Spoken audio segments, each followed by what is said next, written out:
We're here at Dunfermline Abbey, Palace and Nave, and we're carrying out hands-on inspection of the fabric of the monument. So that means pieces of stone, the weather vane, slates on the roof, basically any piece of built fabric on the monument.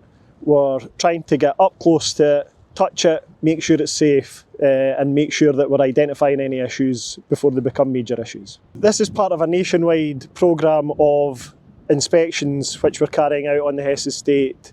We've got 208 sites like this which have got fabric above 1.5 metres. We've carried out 136 inspections so far, and we're aiming to complete the inspection programme by early 2026. Any natural building material such as sandstone is susceptible to decay, and what we find is that rainfall and exposure to wind and elements like that can accelerate the decay on our sites. What we tend to find is climate change is accelerating decay through increased rainfall and an increased frequency in freeze-thaw cycles. We've been planning the inspection at Dunfermline for a few months now. We carry out a lot of pre-inspection checks, such as ecology assessments to make sure that we're not disturbing any plants or animals that are protected. We're also inspecting open sites at the moment. So these sites are open to visitors. We have a congregation at Dunfermline.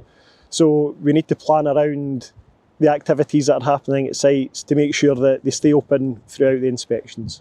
Every one of our sites is unique and each presents its own challenge. So at Dunfermline, we've got a very high tower, which means we've had to bring in a specialist MEWP, which we're standing on at the moment. So this machine can reach up to 72 metres, and that allows our staff to get up close and personal with the monument and carry out the tactile inspections that they need to. We're also using rope access for different areas of the site, and each site needs to be assessed individually to make sure that we've got the correct access. And we also need to consider things like, do we have buried archaeology? Do we need to protect the ground from the weight of machinery? Do we need to put any specialist measures in place to allow us to access the site?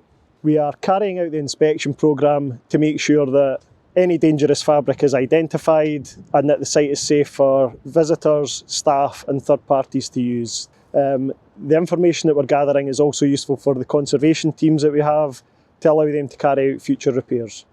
It's really important that we carry out this work so that sites like Dunfermline are protected for future generations.